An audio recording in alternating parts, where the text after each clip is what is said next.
dos problemitas de aplicación, uno bastante rápido. Vamos a calcular el ejercicio 10 de aquí de la lista, al menos de esta parte de los problemas de aplicación. El ejercicio 10 se trata de un globo esférico donde nos piden calcular entonces la rapidez instantánea con la que aumenta el volumen del globo con respecto al radio, cuando el radio vale 10 y cuando el radio vale 12. Entonces, vamos a tratar de encontrar cómo, de hecho aquí ya nos están dando la fórmula, no es como que tengamos que recordar las fórmulas que nos enseñaron en la primaria o en la secundaria, ya directamente nos dan la fórmula que vamos a utilizar. En la mayoría de los ejercicios, de hecho, nos dan las fórmulas. O vamos a ver. El ejercicio 8 está bonito, pero es una demostración. Y vamos a hacer también el ejercicio 20, donde vamos a ver algo que se llaman razones de cambio relacionadas. Como lo indica ese nombre del tema, las razones de cambio relacionadas en realidad cumplen con una relación. No es como que haya una función que las esté relacionando, sino que más bien es una relación como tal. Y en este caso, en muchos de estos casos más bien, vamos a encontrarnos con el teorema de Pitágoras. Por ejemplo, con el ejercicio 20, el ejercicio 21, prácticamente se resuelven con teorema de Pitágoras. El 22 también. Creo que el 23 también. La mayoría van a resolverse rápido con teorema de Pitágoras. Vamos a empezar a grabar entonces. Recording in progress. Y les decía, vamos a hacer entonces el ejercicio 10. No es como que necesitemos mucho espacio, vamos a tratar de hacerlo aquí mismo. Nos dicen que se está inflando un globo esférico y nos piden calcular la rapidez instantánea con que aumenta el volumen del globo. El volumen está dado por esta fórmula, que en realidad, si se fijan, la V, así como tal, es una V de R, es decir, es un volumen que depende de la R, depende del radio. De tal manera que su fórmula ahora sí es 4/3 de pi por el radio al cubo. Ahorita vamos a hablar un poquito acerca de un pequeño detalle que tiene esta fórmula. Y entonces, si nos piden la rapidez instantánea, nosotros ya sabemos al menos lo que es el enfoque newtoniano del cálculo diferencial. La rapidez instantánea es precisamente la derivada, d en dx. Entonces, vamos a ir identificando, cuando nos hablen de rapidez, vamos a calcular la derivada. O bien, a veces también razón, por ejemplo, una razón de cambio, también se refiere a una derivada. O bien, también, ¿qué otro tipo de nombre podemos ir encontrando? Vamos a ver aquí otra vez rapidez, rapidez otra vez. Entonces, el enfoque es básicamente el enfoque newtoniano. Ya cuando hablamos de aplicaciones, por ejemplo, a física o un poquito a medicina, a geología, a algún tipo de ingeniería. Pero también, les decía, hablamos de lo que son razones de cambio.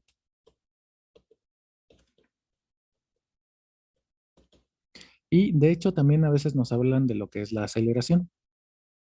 Entonces, la aceleración, de hecho, si nosotros recordamos las definiciones, pues es la rapidez con que cambia la misma rapidez. Entonces, digamos que la aceleración es entonces la derivada respecto a x de la derivada respecto a x de alguna f. Es decir, mediante la notación estándar que manejamos a veces es d en dx cuadrada de f. Esta es la notación, básicamente. Es otra vez, es únicamente notación, para que no se vayan con la finta. Notación. No le traten de buscar así mucho significado. No es como que estén derivando respecto a x cuadrada o cosas del estilo, ¿no? No, simplemente es notación. Entonces, en este caso, la idea, pues es que ya nos están dando cómo se comporta la función. Vamos a tomar entonces la derivada, en este caso derivada respecto a r, respecto a la variable sobre la cual está definida nuestra función, de nuestra función b. Y en este caso, la derivada, ¿cuánto sería? Pues tenemos aquí la constante 4/3 de pi y la derivada de r cúbica es 3r cuadrada. Ahora bien, aquí Viene la parte curiosa que les decía hace rato que vamos a platicar un poco de ello. Cuando nosotros simplificamos esto, nos da que esto es 4 por pi por el radio al cuadrado. Una fórmula también un tanto extraña. ¿Dónde hemos visto esto? ¿Alguien recuerda a qué se refiere 4 pi por el radio al cuadrado cuando hablamos de una esfera? Su área. Exactamente. Entonces, cuestiones un tanto curiosas. Resulta que cuando ustedes derivan el volumen, encuentran la superficie de la esfera. Un tanto curioso, digamos. Ahora bien, ya tenemos entonces nuestra derivada. Vamos a evaluarla en R igual con 10.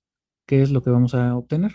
En R igual a 10, pues esa velocidad d en dr dv evaluada en 10 es igual ¿con quién? Pues sería 4 pi y la r cuadrada igual a 10 nos da 100, es decir, 400 pi. Y en r igual con 12 vamos a ver la derivada respecto a r de nuestro volumen B evaluado en 12.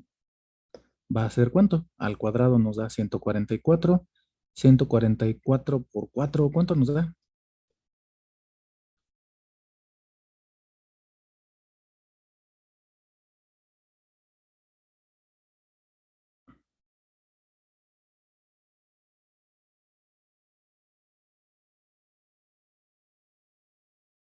576. Gracias. 576. Entonces, la mayoría de estos ejercicios van a ser de este estilo. Nosotros tenemos una función, ya nos la están dando, no es como que nosotros tengamos que modelar matemáticamente algún problema, sino que ya nos dan la función.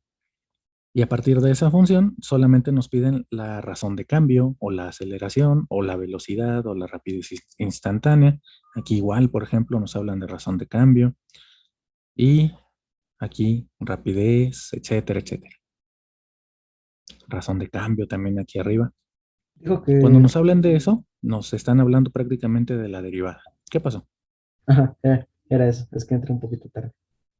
Ah, entonces siempre que nos hablen de eso, todo, razón de cambio, rapidez, rapidez instantánea, velocidad instantánea también.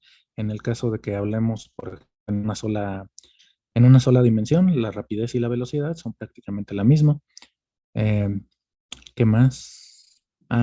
En todos esos casos son la derivada. Cuando nos hablen de una aceleración, es la rapidez con que cambia la rapidez, según nuestra misma definición de la velocidad.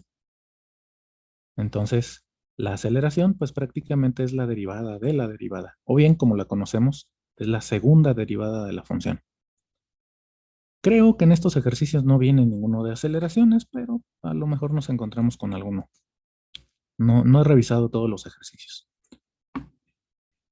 ¿Dudas con este ejercicio?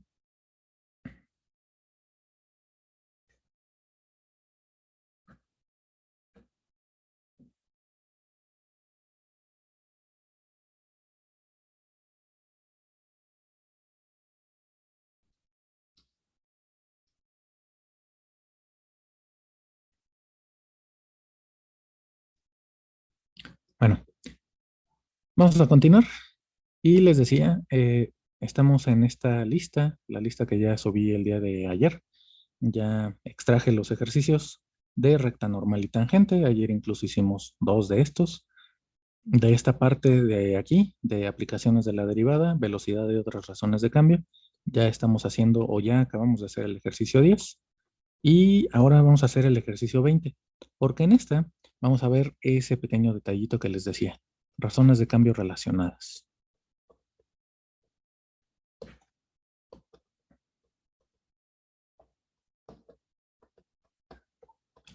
Aquí, prácticamente lo que vamos a hacer es que están en una relación de tal manera que forman una función implícita o definidas implícitamente, como realmente deberíamos llamarlas. Pero ya se ha quedado el nombre durante muchos años de funciones implícitas. pero en realidad se dicen definidas implícitamente. Por ejemplo, vamos a hacer este ejercicio 20. ¿A qué nos referimos con que hay razones de cambio relacionadas? Bueno, aquí, vamos a ver. Tenemos este pequeño esquema. Lo que nos dicen es que es un globo de aire caliente para pasajeros que se eleva de forma vertical, es decir, aquí, solamente en esta dirección, de manera vertical. ¿Cómo? ¿Quién sabe? Pero se eleva solamente de manera vertical. Una cuerda atada a la base del globo se va soltando a razón de 3 metros, 3 medios de metro sobre segundo. El torno desde el cual se suelta la cuerda está a 6 metros de la plataforma de abordaje. Entonces aquí nos dicen ver figura. Aquí tenemos el esquema. Si se ha soltado 150 metros de cuerda, es decir, aquí esto mide 150, nos preguntan qué rapidez asciende el globo. Vamos a tachar la respuesta. Ahorita todavía no es momento de verla. Pero entonces, ¿qué es lo que está pasando? A grandes rasgos, en este ejercicio lo que tenemos es un triángulo rectángulo. Siempre que nos hablen de algo que está en una horizontal, una base, por ejemplo, y después hay un movimiento en vertical o al revés, tenemos una pared y hay algo que se mueve sobre la horizontal, siempre que nos hablen de horizontales y verticales hay un ángulo recto. Y en este caso entonces se está formando de alguna manera un triángulo rectángulo, donde además, si se fijan, nos están diciendo algo muy importante. Entre lo que es el torno, desde donde se suelta la cuerda, y la base de despegue del globo, hay 6 metros. Esto está fijo. La cuerda, vamos a llamarle C, y a esta altura le vamos a llamar H. ¿Qué relación hay entre H y C? El seno.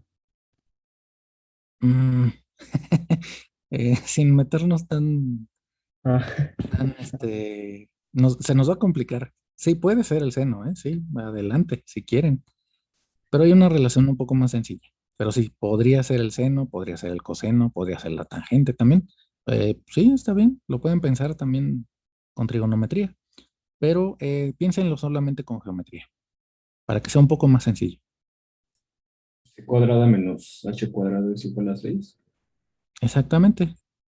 Lo podemos ver directo como teorema de Pitágoras. Los dos catetos son 6 al cuadrado más h cuadrada igual con c cuadrada, por ejemplo. O lo pueden despejar o lo pueden expresar de cualquier manera, pero la idea siempre es la misma. Si tenemos un triángulo rectángulo, de inmediato. Y sin meternos con trigonometría, podemos pensar en teorema de Pitágoras. Ahora bien, esto ya es una función definida implícitamente. Digamos, depende del tiempo. Ahí es donde nos referíamos a, por ejemplo, la H y C dependen de el tiempo. El tiempo en el que ustedes le están soltando, digamos, la cuerda. En cuanto se empieza a soltar la cuerda, la H también empieza a crecer. Ahora bien, aquí podemos hablar de casos extremos. Por ejemplo, si la H vale cero, ¿cuánto vale la C? Si la C puede valer cero, resulta que no, no puede valer cero, porque aquí al menos tendría que valer 6. Entonces hay casos extremos, o bien cuando la H y la C se pueden soltar mucho y son extremadamente grandes, y prácticamente el 6 pues se lo comen, digamos, ¿no? El 6 ya va a ser algo demasiado pequeñito comparado con la H y con la C, y estas en realidad ya van a estar muy cerca una de la otra. Son casos extremos. Ahora bien, lo que nos interesa es este caso particular. Nos dicen, se va soltando a una razón de 3 medios de metro sobre segundo, la cuerda. Y hasta el momento se han soltado 150 metros de cuerda. Y nos preguntan, ¿con qué rapidez asciende? Es decir, la H está ganando altura. ¿Qué tan rápido crece la H? Bueno, nuevamente, si nos hablan de una rapidez o una razón de cambio o una velocidad instantánea, etcétera, etcétera, vamos a derivar. Entonces, derivamos. En este caso derivamos implícitamente. Resulta que es más sencillo. Pueden hacer el despeje. Pueden expresar esto como si fuera una función explícita, pero resulta que es más sencillo trabajarlo así, implícito. Entonces, derivamos, porque además, si se fijan, ¿qué es lo que va a pasar? Aquí tenemos 6. Por cierto, derivamos respecto a t. Algo muy importante. Son funciones de otra variable, la cual no aparece, lo cual es bastante raro ya. Ni siquiera aparece esa función. Vamos a derivar respecto a esa variable que no aparece. Entonces, Siempre, primero, derivada de una constante, siempre es 0. Derivada de h cuadrada es 2 por h por derivada respecto a t solo de h. Y del otro lado sería la derivada de c cuadrada, es decir, 2 por c por la derivada respecto a t solamente de c. Entonces, ahora sí, sustituimos. ¿Qué pasó? ¿Alguien iba a decir algo? bueno, supongo que la t en este caso es el tiempo. ¿Siempre se deriva con respecto al tiempo? O sea, con t. En este caso, sí. En este caso se derivaría respecto al tiempo. Ah, ok. A lo mejor podrían intentar derivar respecto a la, a la longitud que se está soltando de cuerda. Pero la verdad es que aquí, como nosotros tenemos que manejar este tipo de unidades también, metros sobre segundo, aquí prácticamente nos está dando la pista. Se deriva respecto a t.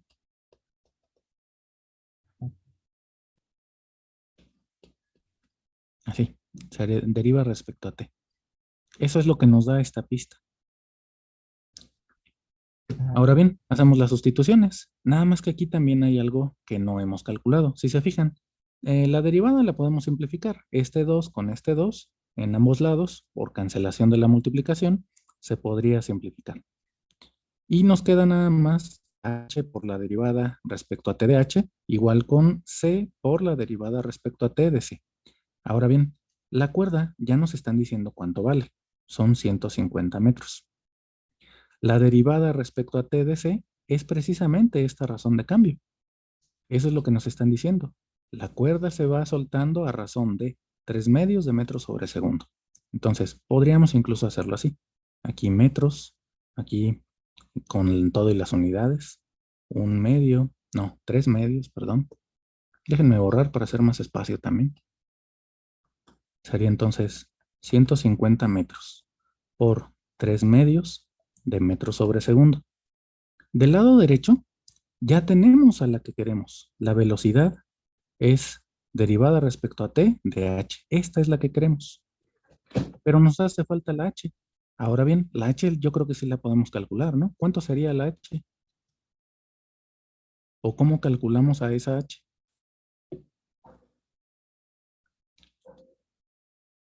Nada más despejando del teorema de Pitágoras. Exactamente, podemos utilizar el mismo teorema de Pitágoras que teníamos antes, pero aquí, déjenme ver, se me perdió el cursor. Ya, de aquí. Utilizando esta ecuación, tenemos 36 más h cuadrada es igual con 150 al cuadrado. Entonces, de aquí, saltamos a este cuetito. La h va a ser una raíz. ¿Raíz de cuánto sería? Ahí es donde empieza lo feo.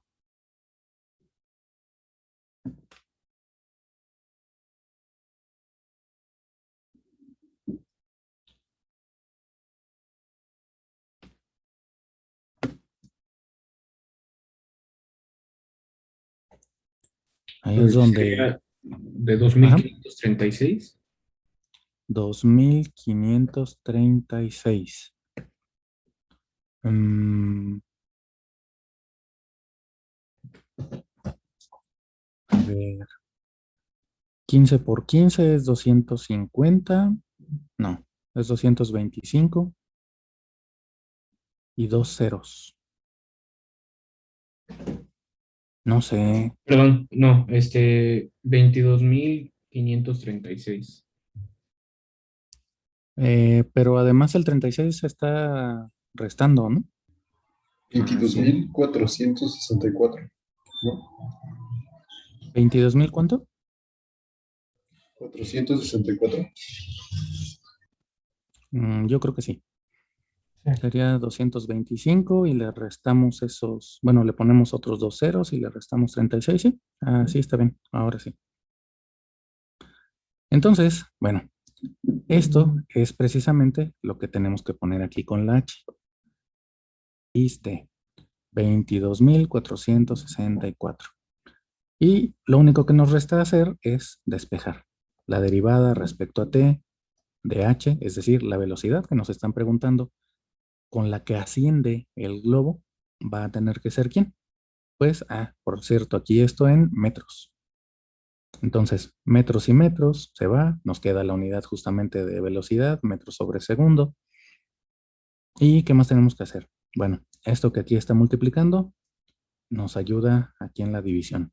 Ahora sería 150 por 3 son 450 entre dos veces esta raíz de 22.464. Y en principio tenemos que simplificar todo esto. Para empezar, ¿qué podemos simplificar? 450 entre 2 nos da 225. Todavía entre esta raíz. Y seguramente la raíz también se puede simplificar. De 22.464. ¿Cómo podríamos simplificar esta raíz? Por ejemplo, y además para que se simplifique con la raíz del numerador. Bueno, tal vez no se simplifica directo. Tendremos, por ejemplo, que racionalizar, tal vez. Es decir, multiplicar 225 por esta misma raíz y abajo ya nos quedaría solito, ¿no? 22.464 y arriba 225 por la raíz de 22.464 metros sobre segundo. Y bueno, habría que seguir simplificando o intentar simplificar un poco más y tratar de llegar entonces a todo esto. Por ejemplo, ahí en la respuesta nos están dando prácticamente una pista. Nosotros ya llegamos a nuestra respuesta, pero la idea es tratar de llegar a la que tenemos aquí. Entonces, por ejemplo, eh, pareciera que no se puede simplificar más allá de la raíz de 39. Entonces, seguramente esta raíz de 22.464, si ustedes la dividen entre 39, les va a dar algo que sí tiene una raíz cuadrada exacta. Esa raíz cuadrada exacta la tendríamos que sacar de la raíz y simplificar ahora sí esta fracción. Pero bueno, eso ya digamos es hacerlo con la calculadora tal vez. No da Hasta exacto. aquí. Sí, no da exacto. De hecho, por eso la mayoría de estos ejercicios, por eso lo dejan con la raíz indicada, para de alguna manera forzarnos a que sigamos haciendo este tipo de simplificaciones de raíces y todo eso. Acuérdense, por ejemplo, no sé si les ha pasado, sobre todo cuando están haciendo algún reto de programación de esos que luego vienen en algunas páginas de internet o en algunos grupos, que resulta que cuando hacen ustedes la simplificación de algún cálculo antes de meterlo a algún programa que vaya a utilizar ese mismo cálculo, resulta que funciona mucho mejor el programa. Entonces, véanlo como una pequeña sugerencia. Siempre que tengan que hacer un cálculo, perdón, traten de simplificar primero y después lo meten al programa. Porque además ahí están utilizando menos datos o menos información. ¿Alguna duda con el procedimiento?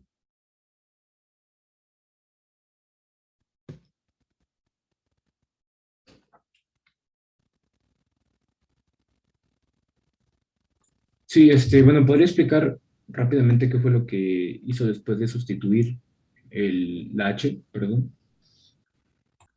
Simplemente un despeje. Aquí, por ejemplo, de toda esta derivada que nos quedó, de la función o de la relación que hay entre h y c, derivamos respecto a t y nos quedan indicadas estas dos velocidades, la velocidad a la que se suelta la cuerda y la velocidad entonces que tiene el globo ascendiendo mientras se suelta la cuerda. Allí hay una relación entre ellos dos. Y lo que hacemos es sustituir todos nuestros datos. En particular, nos dicen que se han soltado 150 metros de cuerda. La velocidad a la que se está soltando en ese momento es de 3 medios de metro sobre segundo.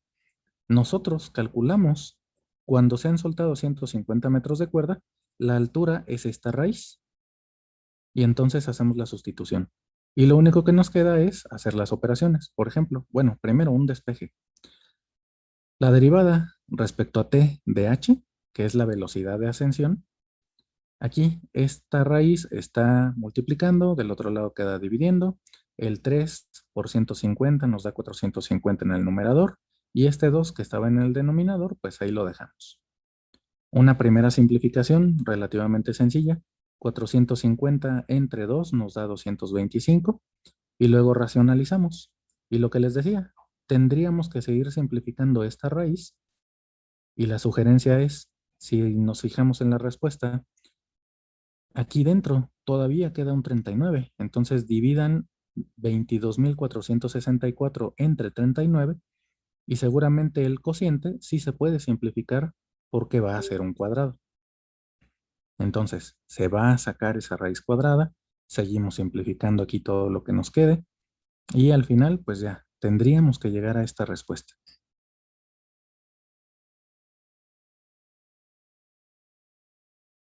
Digamos que eso ya es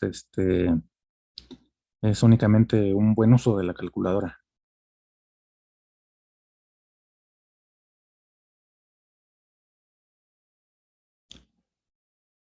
¿Dudas?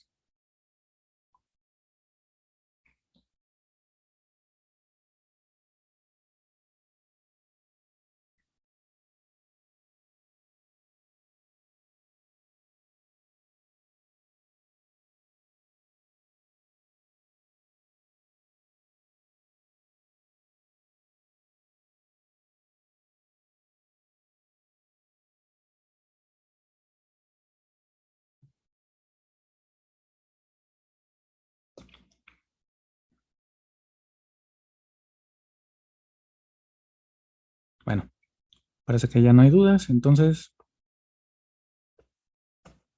vamos a ver. Como les decía, aquí hay varios ejercicios donde vamos a tener que seguir utilizando el teorema de Pitágoras.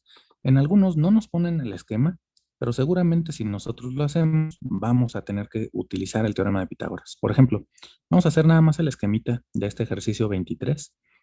Nos dicen que dos automóviles, uno va hacia el este a una tasa de 90 kilómetros por hora, ahí hay una velocidad ya. El otro va hacia el sur a 60 kilómetros por hora. Entonces, si nosotros nos acordamos de cómo es nuestro plano cartesiano cuando lo vemos en esos sentidos de norte, sur, este y oeste, el este es hacia la derecha, así, y el sur hacia abajo. Tenemos aquí un carro que va a 60 kilómetros por hora y el que va hacia el sur va a, no, al revés, este va a 90 y el otro va a 60 kilómetros por hora. Entonces, ya tenemos ahí las velocidades.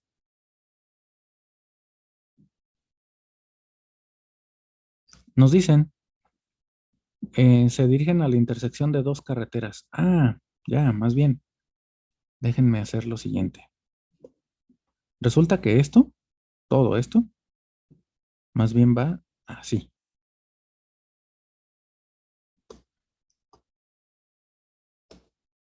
Uno va hacia el sur, pero más bien se dirigen los dos hacia el mismo punto de intersección. Entonces, ahí, pequeño detalle. Bueno, este sí yo creo que lo borramos. Entonces, los dos se dirigen más bien hacia el mismo punto.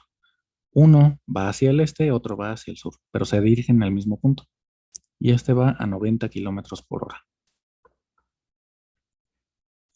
Nos dicen a qué tasa se está aproximando uno al otro en el instante en el que el primer automóvil está a 1/5 de kilómetro de la intersección y el segundo se encuentra a 3/20 kilómetro de dicha intersección. Entonces ahí ya nos están dando prácticamente las distancias que los están separando. Aquí, por ejemplo, 1 va a 1 kilómetro. El primer automóvil, de hecho, va a 1/5 de kilómetro. Entonces, esta distancia sería 1/5 de kilómetro. Y esta otra de aquí sería 3/20 de kilómetro. Entonces, otra vez, si nos están hablando prácticamente de este y de sur, aquí se está formando un ángulo recto, hay un ángulo, hay un triángulo rectángulo. Entonces, otra vez están relacionadas, nos dan las dos distancias y nos dan de hecho las dos velocidades. Y lo que nosotros tenemos que encontrar es esta distancia entre ellos dos. ¿A qué velocidad se están acercando? Es decir, ¿a qué velocidad esta distancia se está haciendo más pequeña cada vez? Y bueno, la relación que hay entonces es, vamos a ponerlo así, esta es una D, es la hipotenusa al cuadrado, igual con, vamos a ponerle aquí, C1 y C2, es decir, carro 1 y carro 2, al cuadrado más C2 al cuadrado. De aquí, todas estas dependen del tiempo. Hay un movimiento que depende del tiempo. Entonces, de aquí obtenemos, van a salir a cada rato el 2, así que únicamente vamos a obtener D por la derivada respecto a X, no, a T, de D, tal vez no sea buena elección la D, igual con C1 por la derivada respecto a T de C1, más C2 por la derivada respecto a T de C2. Y hacemos las sustituciones, tenemos prácticamente todo. Y tenemos cómo calcular a esta D, a esta distancia, mediante el mismo teorema de Pitágoras. Así que se vuelve un ejercicio muy parecido al que acabamos de hacer. Solamente es cuestión entonces de que lo planteen bien, de que leamos bien, con detalle, con cuidado, cada ejercicio y planteemos alguna relación que cumplen entre ellos. Y como les decía hace rato, en muchas ocasiones sale teorema de Pitágoras. En algunas ocasiones, por ejemplo, podrían utilizar lo que sería la ley de cosenos, por decir algo. Si aquí, por ejemplo, no se están acercando de esta manera y más bien se estuvieran acercando así, que dijéramos uno va hacia el sur y el otro va hacia el noreste, entonces aquí vamos a ver qué ángulo se estaría formando para empezar.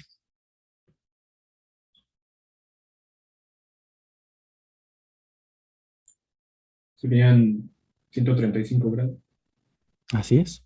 Entonces este ángulo permanece constante. Y la relación que habría entre las distancias ahora sería, la distancia es igual a quién. Bueno, pues en vez de teorema de Pitágoras, ley de cosenos. Sería C1 al cuadrado, perdón, aquí al cuadrado, más C2 al cuadrado, menos, ahora sería ¿quién? ¿Es un 2 o es nada más A por B? Ay, se me acaba de ir. Ya no me acuerdo bien de la ley de cosenos. Es 2, sí es 2. 2 por Gracias. C1 por C2. Ujú. Sí, de eso sí me acuerdo, gracias. No me acuerdo del 2, no me acordaba del 2. Entonces, ahora la relación, pues ya es un poco más complicada, además de que aquí, ahora, como tal, no es necesario que derivemos coseno. Coseno de 135 es una constante. Entonces aquí es ley de cosenos, pero esto es una constante, no depende del tiempo. Por lo tanto, lo podrían considerar así mejor, como 2 coseno de 135, así como una constante, por C1, C2. Y ahí sí tendrían que derivar la parte del producto. Entonces, de alguna manera se puede complicar un poco, pero pues solamente es un poco. En realidad seguimos con geometría, con trigonometría. Queda menos de un minuto. Vamos a volvernos a conectar para empezar a ver.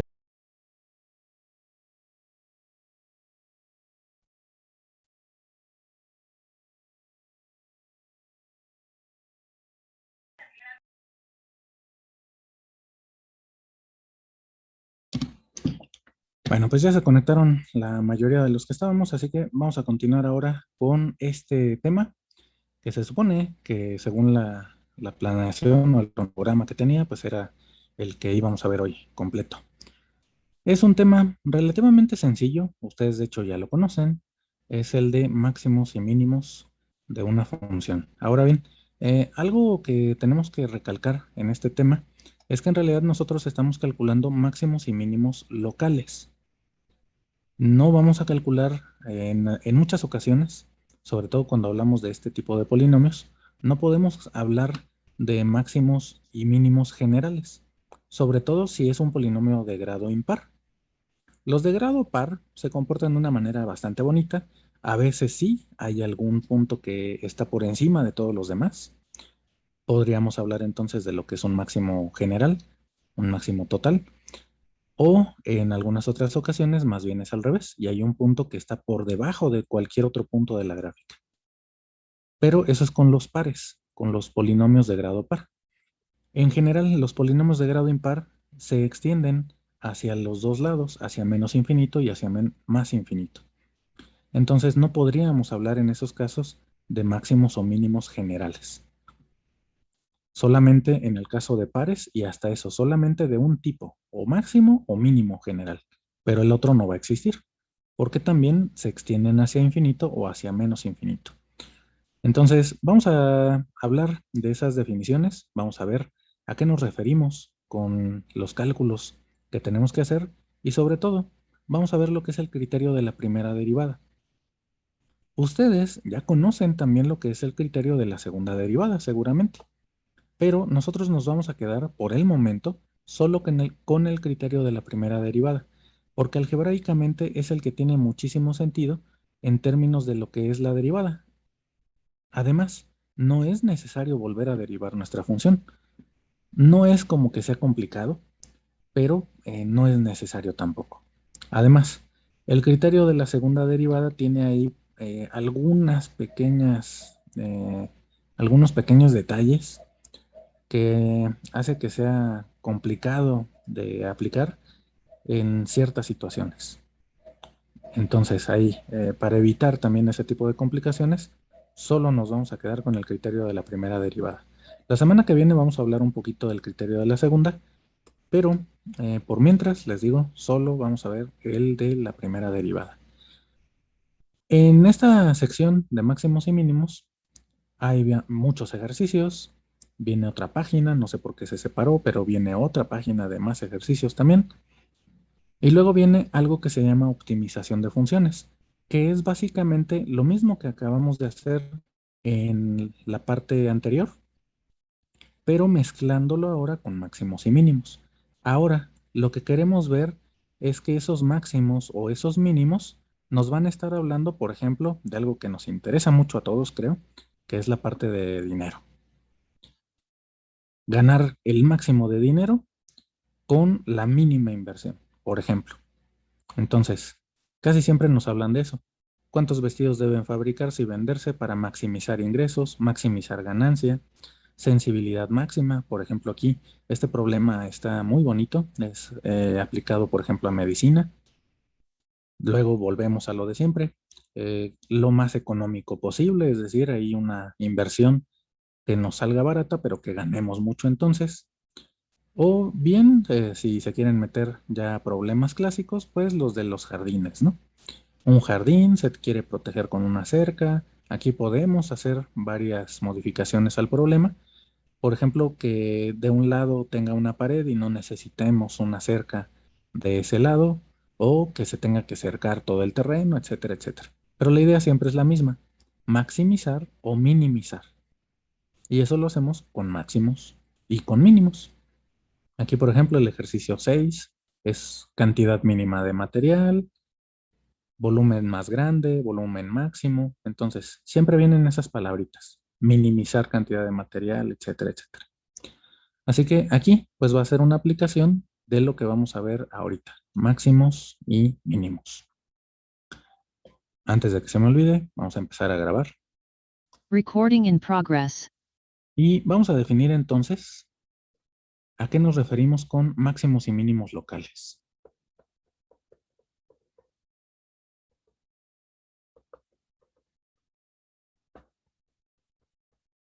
Entonces, aquí, para empezar, esto es dado un intervalo.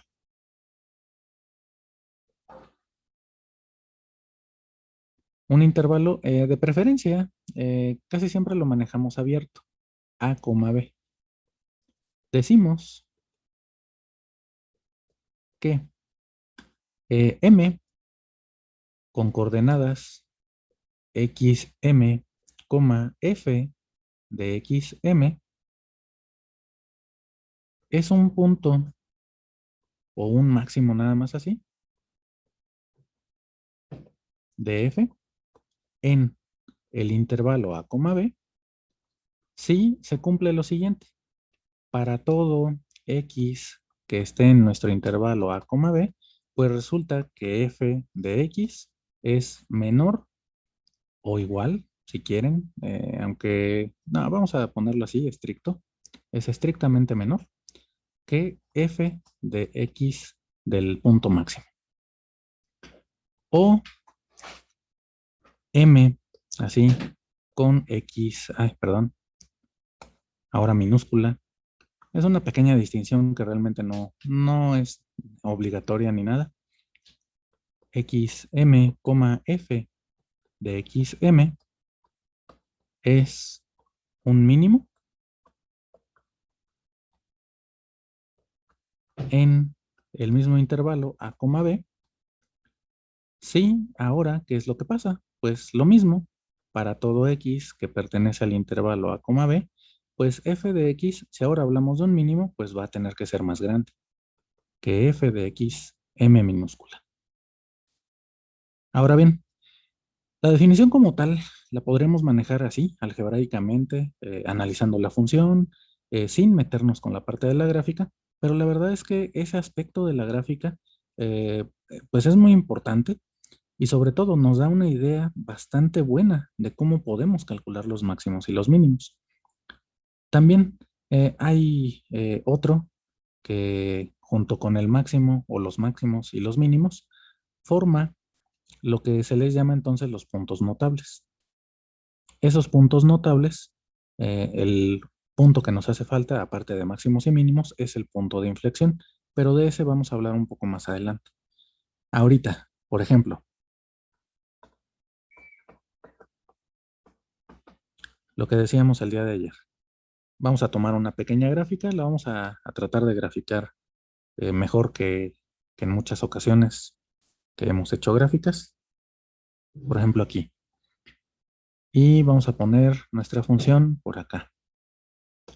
Así. Esta va a ser nuestra f de x. Entonces, aquí vamos a tener un punto máximo. Y aquí, por ejemplo, un punto mínimo.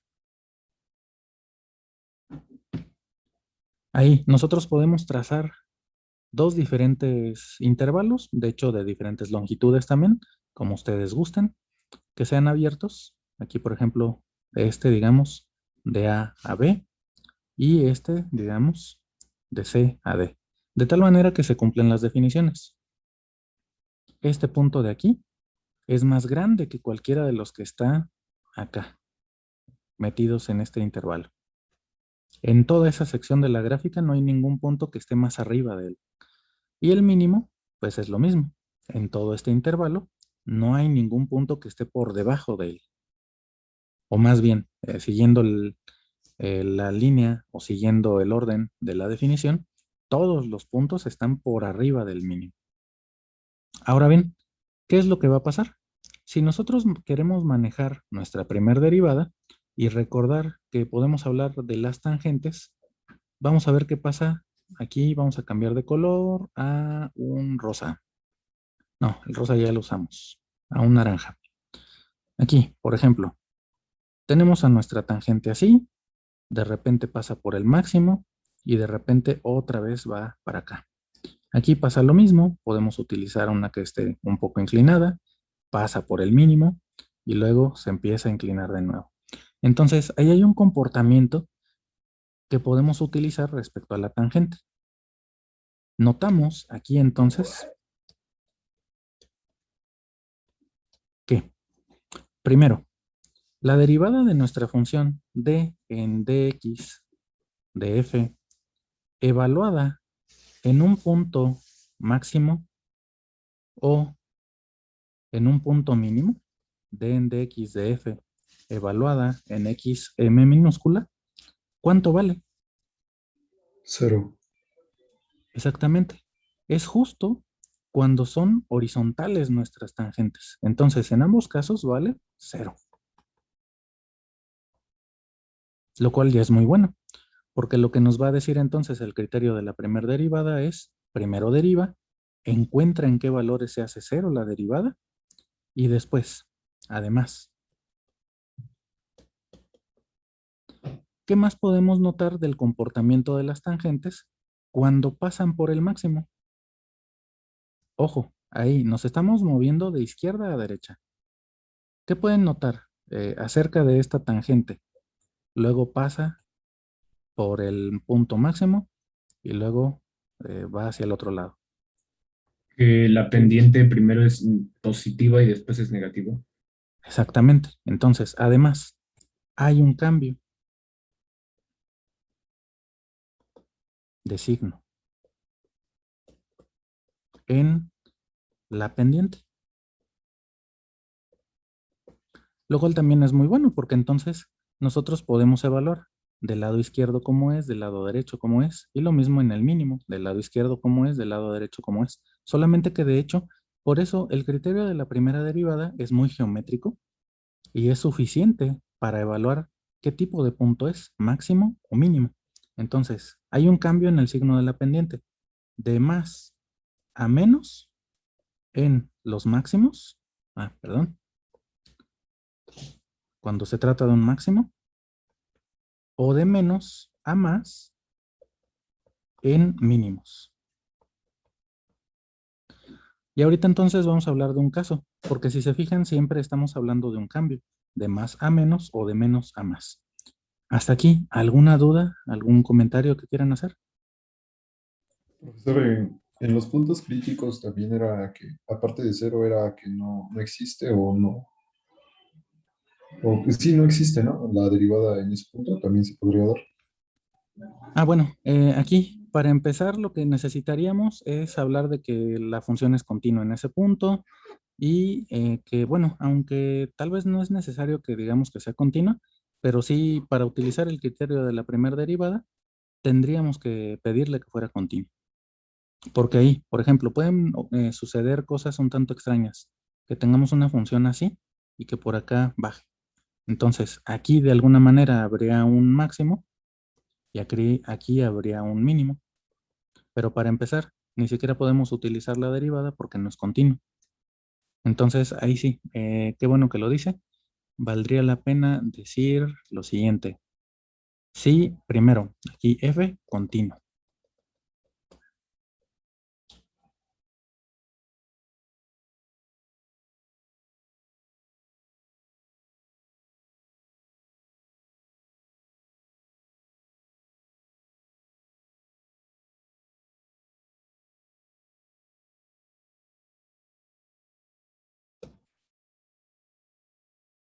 Bueno, vamos a seguir entonces con el otro caso. Si se fijan aquí, ¿qué es lo que vamos a analizar ahora? El cambio de signo. Hablamos de un máximo cuando va de más a menos, de un mínimo cuando va de menos a más. Pero ¿qué pasaría? Aquí resulta que hay puntos con derivada de nuestra función y le vamos a poner así, xy, o bueno, y mayúscula, mejor, igual a 0. Donde para ellos, vamos a escribirlo mejor así, donde no hay un cambio de signo.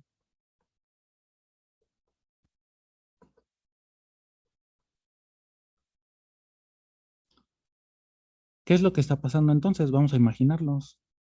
Puede ser, por ejemplo, aquí, la tangente va así, horizontal.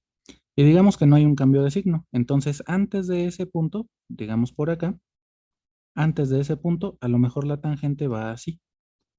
Y después de ese punto, a lo mejor ya no va tan inclinada, pero sigue siendo positiva. así. ¿Cómo que, ¿Cómo que se imaginan que está pasando ahí en ese punto?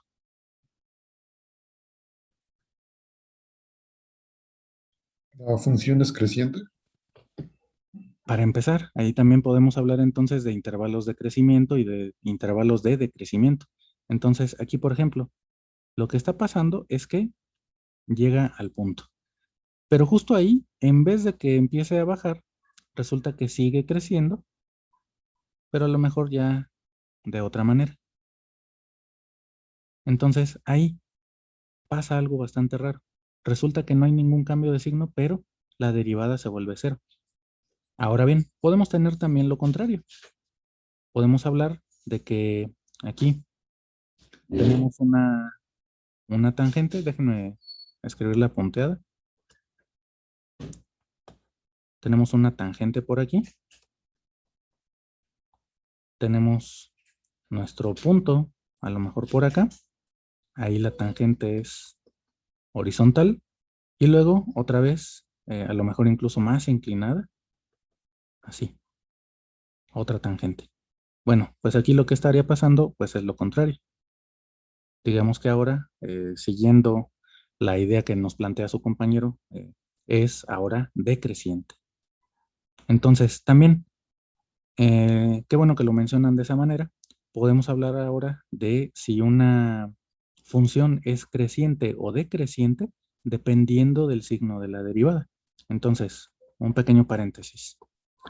Si f' de x es positiva, entonces f de x va creciendo.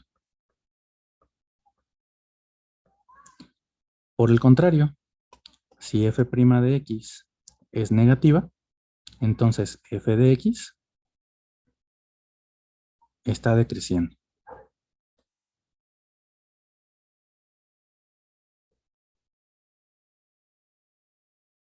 Ahora bien, ¿qué es lo que nos interesa de esto? Bueno, pues aquí la derivada va de más, pasa por cero, pero luego otra vez se vuelve positiva, y aquí pasa lo contrario, va negativa, pasa por cero, y en vez de volverse positiva, vuelve a ser negativa. A estos puntos de aquí se les va a llamar entonces puntos de inflexión. Déjenme borrar esto.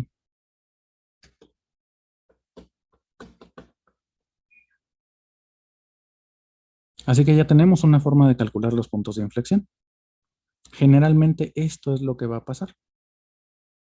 Ahora bien, como les decía, en realidad el criterio de la segunda derivada lo podemos utilizar para estos puntos de inflexión, porque aquí lo que va pasando con nuestra función justamente en este valor es que si se fijan se va volviendo cero. La pendiente se va volviendo cero y luego otra vez vuelve a crecer. Ese es un cambio que se va a detectar con la segunda derivada. Y lo mismo del otro lado. Está negativa, pero entonces si se vuelve cero quiere decir que va creciendo. Y entonces empieza a crecer, se vuelve cero y luego vuelve a decrecer. Es decir, otra vez es negativa. Ese cambio también se va a ver entonces con la segunda derivada. Pero por mientras nos podemos quedar solamente con esta, con la primera derivada. No es necesario que hagamos una segunda derivada. Eso lo vamos a ver la semana que viene. Pero el comportamiento ya prácticamente lo tenemos. Vamos a ver, pues yo creo que un ejemplo, porque no sé si nos vaya a dar tiempo de más. ¿Alguna duda hasta aquí? ¿Algo que no quede claro? Sí, profe, ¿por qué estamos calculando las derivadas locales a un intervalo? Digo, más bien los máximos y mínimos locales. Y que dijo que no Porque, nos íbamos a, ah, dijo que no nos íbamos a meter en otras cosas que, ¿por qué? por lo siguiente. Aquí, por ejemplo, esta función que tenemos, vamos a llamarla f de x, en realidad, como tal, no tiene un mínimo local, porque si se fijan, va para abajo. Perdón, no tiene un mínimo general, va para abajo. Entonces no podríamos hablar de que hay un punto por aquí donde empieza a subir. No sabemos. De hecho, a lo mejor la función siempre va para abajo. Entonces realmente no podemos hablar de un intervalo donde haya un punto que siempre es más pequeño que cualquier otro punto, porque puede seguir bajando, bajando, bajando. Y lo mismo hacia arriba, si se fijan la función va para arriba aquí, es decir, crece y crece y crece y tampoco podríamos hablar de un máximo general. Por eso nos restringimos nada más a trabajar sobre intervalos, no sobre todo el conjunto de los números reales. Ahora bien, hay algunas funciones, como les decía, las funciones pares sobre todo, o más bien los polinomios, que son los que estamos analizando ahorita. Los polinomios pares resulta que tienen cierto comportamiento, tanto por la simetría y por otras cuestiones, que los hace que solamente crezcan hacia infinito o hacia menos infinito. Pero entonces, si solamente crecen hacia infinito, va a llegar un momento en el cual solamente hay mínimos. Entonces, por ejemplo, déjenme mover esto. Por ejemplo, algunas funciones de grado 4 se ven como si fueran una W, así. Entonces, aquí sí podemos hablar de estos mínimos. Y aquí tenemos también un máximo. De hecho, pasan cosas un tanto extrañas. Déjenme borrar esto. Pasan cosas un tanto extrañas, les digo. Podemos tener algo así.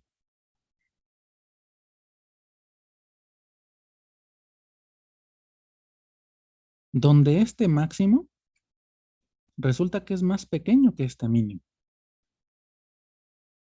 Cosas bastante raras. Entonces, hablamos de máximos otra vez cuando el cambio de la derivada va de positivo a negativo. Aquí igual va de positivo a negativo. Hablamos de mínimos cuando la derivada va de menos a más. Pasa de ser negativa a positiva. Aquí igual de positiva a negativa. Aquí igual de positiva a negativa. Perdón, de negativa a positiva.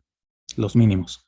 Pero en este caso resulta que aquí, de tener, por ejemplo, un M1, M2 y M3, esta función tiene un mínimo general, que es precisamente el más pequeño, el mínimo. Déjenme cambiar esto. Es precisamente el mínimo de M1, M2 y M3. Ahí sí podríamos hablar de lo que es un mínimo general, porque en realidad la función ya va nada más hacia arriba. Ahí sí, este es el mínimo de toda la función. Todos los demás puntos están por encima. Pero estos dos, M1, M2 mayúsculas, son solamente locales. Incluso les digo, aquí, bastante raro. Por ejemplo, en este intervalo nada más, en este circulito donde está encerrado la M, pues ahí se ve muy bonito, es el punto más alto, pero en realidad incluso si lo comparamos con la función en general, resulta estar hasta más abajo que uno de los mínimos. Son cosas un tanto raras, pero eso sucede porque solamente son locales, es decir, están localizados solamente en una pequeña área de nuestro plano cartesiano.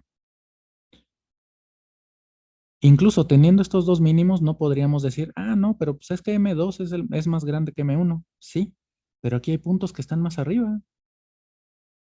Por ejemplo, si nos restringimos a trabajar con un intervalo abierto, perdón, cerrado, en un intervalo cerrado, aquí que vaya desde acá hasta acá, este punto es más grande que M2. De hecho, por eso trabajamos con intervalos abiertos. En los intervalos abiertos tenemos la opción de decir, no, pues es que no hay. Simplemente no hay mínimo y no hay máximo. Mientras que en los intervalos cerrados, sí, los extremos a veces resultan ser los mínimos o los máximos. Pero lo que nos interesa es este comportamiento, donde hay un cambio de la derivada.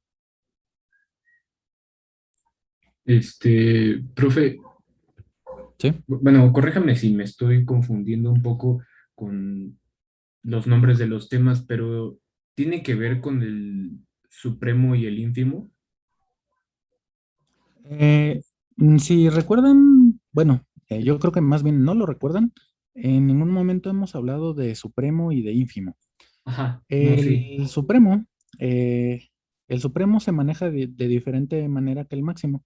A veces coinciden, pero por ejemplo, nosotros en un intervalo abierto, por ejemplo, en una función, podemos hablar de lo que es el supremo, pero a veces no del máximo. Entonces, aquí, por ejemplo, en esta función, digamos algo así. Tenemos una función que va así, y luego va así, y luego va para abajo. Entonces, en este es un intervalo abierto, o sea que esto digamos que no lo podemos tocar, pero ahí estamos viendo que ese es el tope. Este es lo que nosotros llamaríamos el supremo, pero como tal no hay un máximo, porque no lo podemos tocar. Entonces es una pequeña diferencia, es una diferencia muy sutil entre lo que es el supremo y el máximo, y lo mismo pasa, por ejemplo, con el ínfimo. Aquí, por ejemplo, nosotros podemos hablar, ahí lo estamos viendo, es el punto que está más abajo de todos, pero no lo podemos tocar. Entonces a este le llamamos el ínfimo, pero no le podemos llamar el mínimo, porque el mínimo es algo tangible, es algo que podemos tocar. Y sobre todo cuando trabajamos entonces con intervalos abiertos, no siempre hay mínimo, no siempre hay máximo. Eso sí, siempre podemos hablar de un supremo o de un ínfimo. Y si estuviéramos trabajando este mismo ejercicio, pero en vez de un intervalo abierto fuera un intervalo cerrado, bueno, pues resulta que este supremo resulta ser el máximo y este ínfimo resulta ser el mínimo. Son, les digo, pequeñas sutilezas del lenguaje matemático. Eso de ínfimo y de supremo en realidad lo utilizamos en un tipo de matemáticas un poco más avanzadas, digamos. Sí lo podríamos utilizar en este curso, pero la verdad es que no es necesario. Por ejemplo, en la parte de límites podríamos haber hablado de ínfimo y de supremo, pero realmente no era necesario. Bueno, ¿algo más?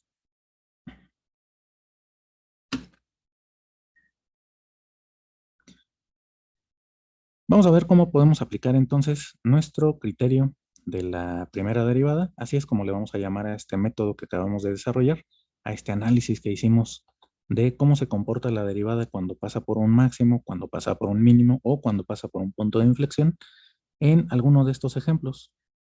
Por ejemplo, el ejercicio, a ver, déjenme ver, pues de una vez bueno, este de grado 4.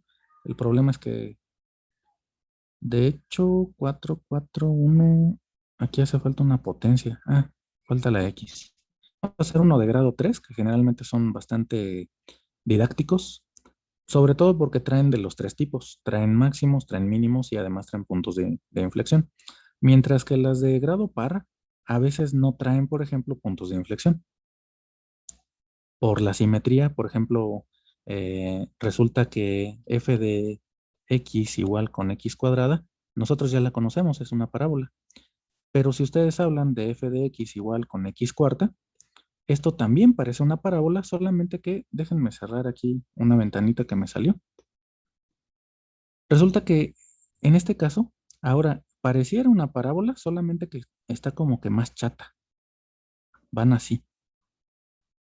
Entonces, la parte que está curveada, en las parábolas, pues sí, como que se ve muy curveada, ¿no? Se ve puntiaguda, digamos. Pero cuando ya son de grado más grande, se van achatando. Entonces, aquí, por ejemplo, una de grado 4, pues no necesariamente va a tener máximos, no necesariamente va a tener tampoco puntos de inflexión. Por eso les digo, vamos a escoger uno de grado impar. Por ejemplo, de estos, el 4. Vamos a ver qué tal está el 4. Esa es de grado 3. Seguramente vamos a poder encontrar tanto un mínimo, un máximo y seguramente un punto de inflexión.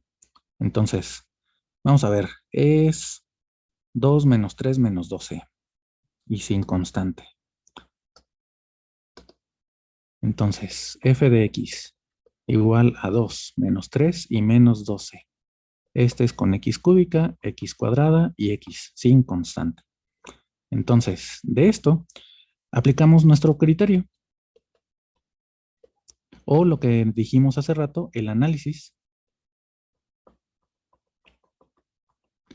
de la primera derivada.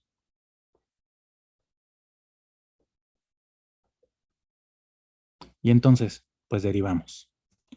Derivada respecto a x de f, de x, así. ¿Sería quién? Aquí es un polinomio, resulta sencillo derivarlo. 6x cuadrada menos 6x menos 12. Ahora bien, aquí nos preguntamos entonces, porque lo que necesitamos es dónde están los máximos y los mínimos. Entonces, ahora nos preguntamos dónde f' de x es igual a 0. Bueno, pues aquí entonces igualamos a 0 nuestra derivada.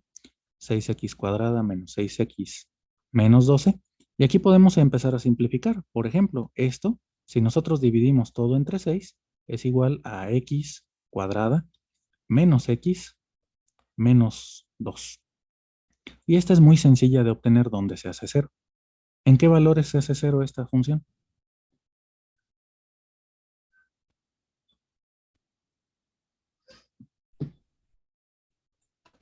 En uno y en menos uno. No, Perdón, este es en uno y en dos.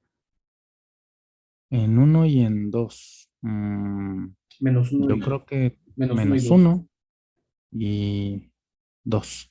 Aquí, acuérdense, es muy útil, por ejemplo, hacer la factorización. Esto es x más 1 por x menos 2. Entonces de aquí obtenemos las raíces, con cambios de signo o pequeños despejes, menos 1 y 2. Entonces, vamos a ver, analizamos ahora el comportamiento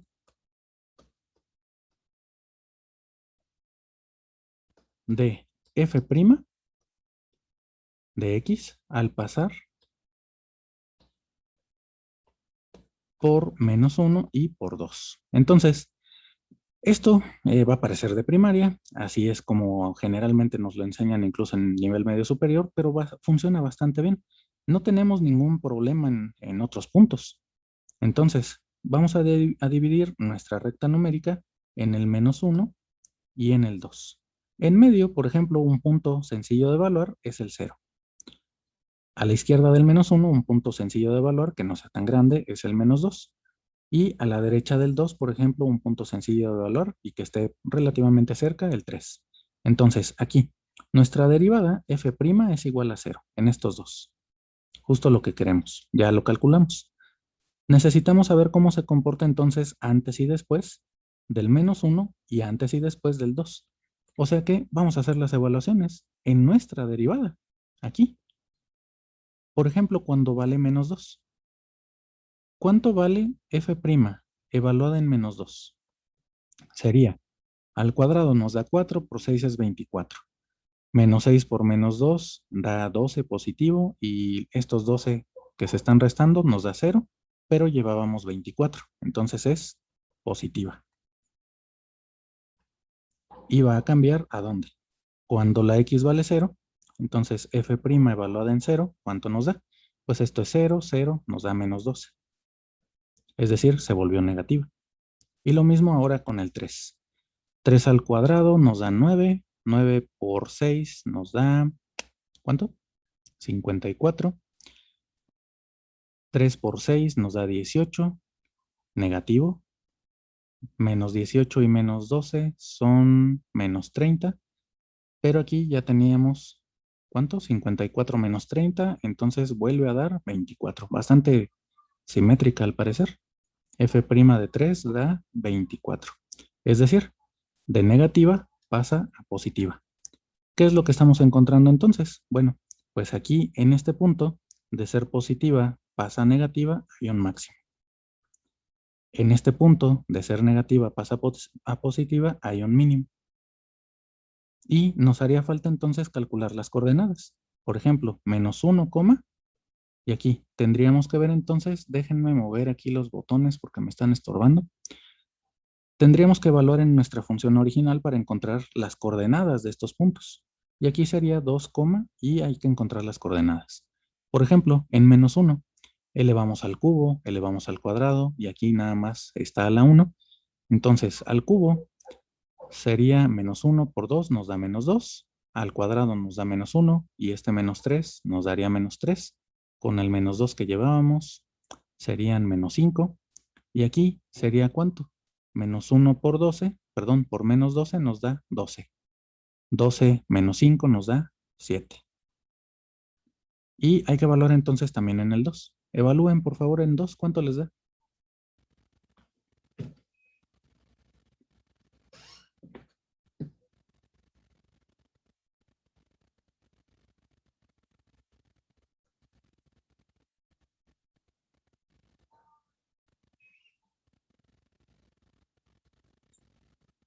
En 2, Da 2. perdón, evaluando en 2. Sí, evaluando en 2.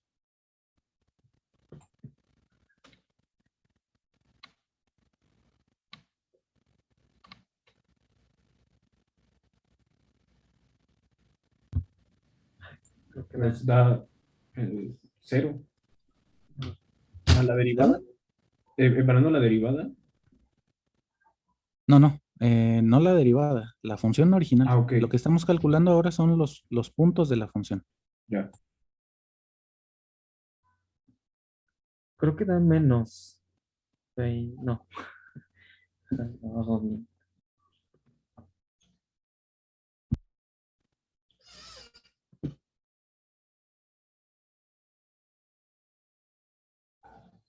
Menos 20. Menos 20, ¿a poco? Sí, Sí. amigo.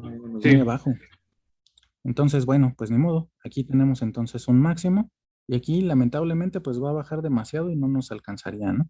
Aquí, digamos que puntos suspensivos, aquí anda menos 20 y aquí estaría entonces nuestro mínimo y empieza a subir de nuevo. Ahora bien, los puntos de inflexión en realidad los vamos a definir más adelante utilizando la segunda derivada, no solamente como esos puntos donde la derivada se vuelve cero y no cambia de signo, sino que aquí también vamos a tener un punto de inflexión, seguramente aquí en uno. Pero esos los vamos a definir entonces la semana que viene. Ahorita, por mientras, nada más vamos a calcular los máximos, los mínimos, y si sale algún punto de inflexión de esos que tienen derivada cero, entonces también lo graficamos, pero no lo vamos a tomar en cuenta ahorita. Al menos no los otros puntos de inflexión. Pero aquí también hay un punto de inflexión. Nada más que ese entonces lo vamos a estudiar mediante el comportamiento de la segunda derivada. ¿Alguna duda?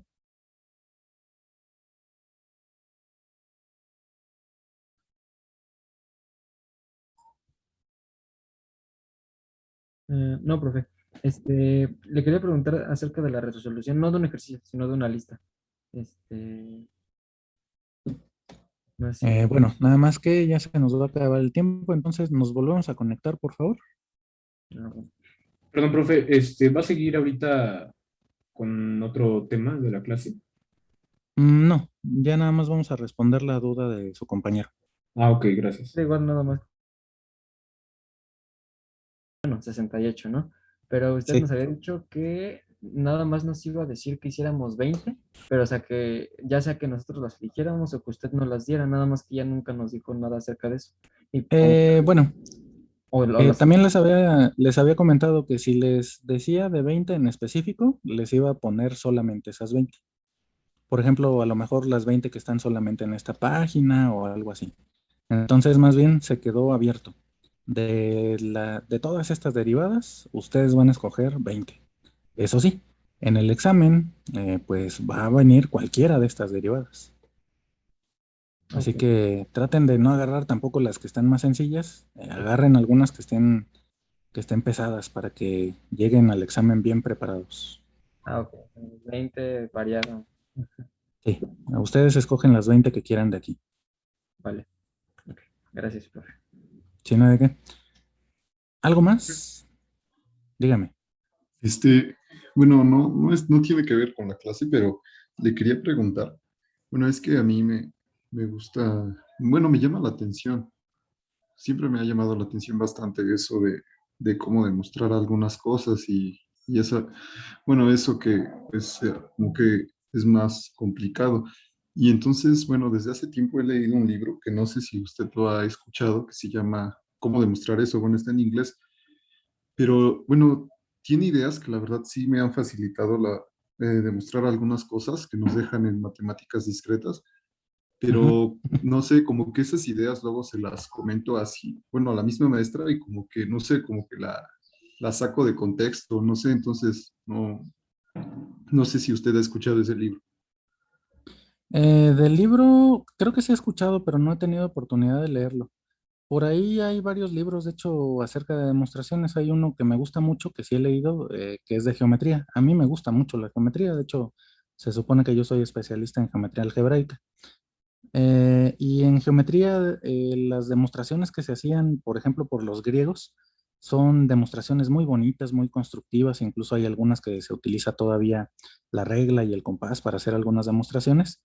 Y bueno, ahí el problema con las demostraciones es justamente ese, que para un mismo problema se les pueden ocurrir muchas demostraciones. Por ejemplo, hablando de eso, busquen lo que es el teorema fundamental del álgebra. Ese teorema, la primera vez que lo enunciaron fue Gauss. Y bueno, resulta que Gauss lo demostró de una manera algebraica, muy bonita, utilizando polinomios y propiedades de la aritmética, etcétera. Pero no fue la única demostración que hizo. Hizo 17 demostraciones del teorema fundamental del álgebra. Algunas con variable compleja, otras con cálculo diferencial. Hizo muchísimas demostraciones, algunas incluso con geometría, creo. Entonces, pues no sé quién le esté dando eh, el curso de matemáticas discretas, pero pues ahí el problema luego que hay es que nos quieren encerrar en ideas muy particulares. A veces es bueno, sobre todo hay algunos campos de las matemáticas que sí necesitan de cierto rigor a la hora de hacer demostraciones. Pero en matemáticas discretas hay algunas cosas que se pueden hacer de dos o tres maneras diferentes. Ahora bien, si la maestra le está diciendo que solamente puede utilizar, por ejemplo, propiedades de congruencias cuando lleguen a ese tema, pues tendrían que tratar de utilizar propiedades de congruencias.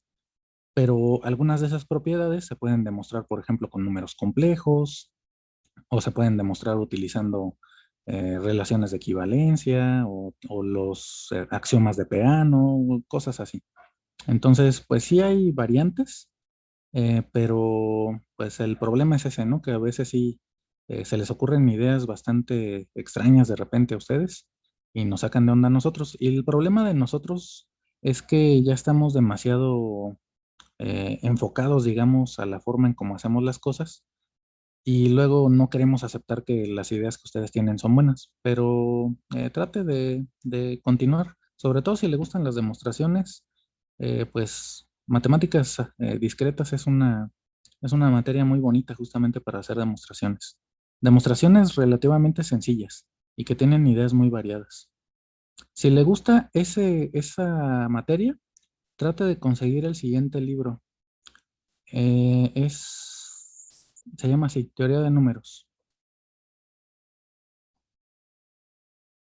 Nada más que es para la Olimpiada Mexicana de Matemáticas, de la OMM.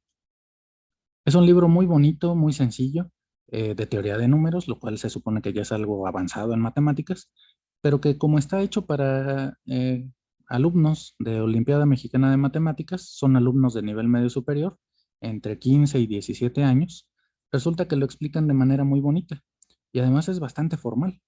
Trae muchas demostraciones, por ejemplo, de divisibilidad, de, de congruencias, que se supone que son temas que vienen ahí en matemáticas discretas. Entonces, trate de conseguirlo. Está en internet, en alguna página por ahí me lo encontré en Facebook, de libros de la Olimpiada, y seguramente le va a gustar. Y de ahí puede sacar también muchas ideas al respecto. Ok, sí, sí, muchas gracias, profesor. Vale. Bueno, no sé si le paso bueno, le podría pasar el link del libro para que nada más lo vea. Es el que me estaba mandando en el chat. Ajá, sí, pero bueno, Ah, ya lo tengo en PDF yo. Yo creo que sí lo encuentro. Le digo que sí lo he visto. No sabía que era de Beleman, pero creo que sí lo he visto. De hecho, no sé si incluso por ahí alguna vez llegué a ver en SFEM un libro ya muy viejito, en términos de que ya estaba muy usado, digamos, que era una versión en español, porque me suena mucho el título y el autor. Pero sí, si quiere, mándamelo ahí al correo y ya también lo voy checando. Ok, Pero sí, sí. ahí incluso en teoría de números puedo utilizar propiedades de geometría para hacer demostraciones, lo cual es algo bastante extraño. O al revés, en geometría puede utilizar propiedades de álgebra o de teoría de números para demostrar propiedades geométricas, de triángulos, de circunferencias. Son cosas bastante raras. Entonces sí, la sugerencia es que aunque le pidan que se cierre, usted no se cierre a solamente ideas que a veces son arcaicas incluso. Entonces, siga con esas ideas. Y bueno, vamos a dejar hasta aquí la clase entonces y nos vemos hasta el miércoles, porque el día lunes es oficialmente, según el calendario de estudios, es día de descanso. Así que nos vemos hasta el miércoles de la semana que viene. Que disfruten mucho sus 4 días de descanso. Gracias, profe. Hasta luego.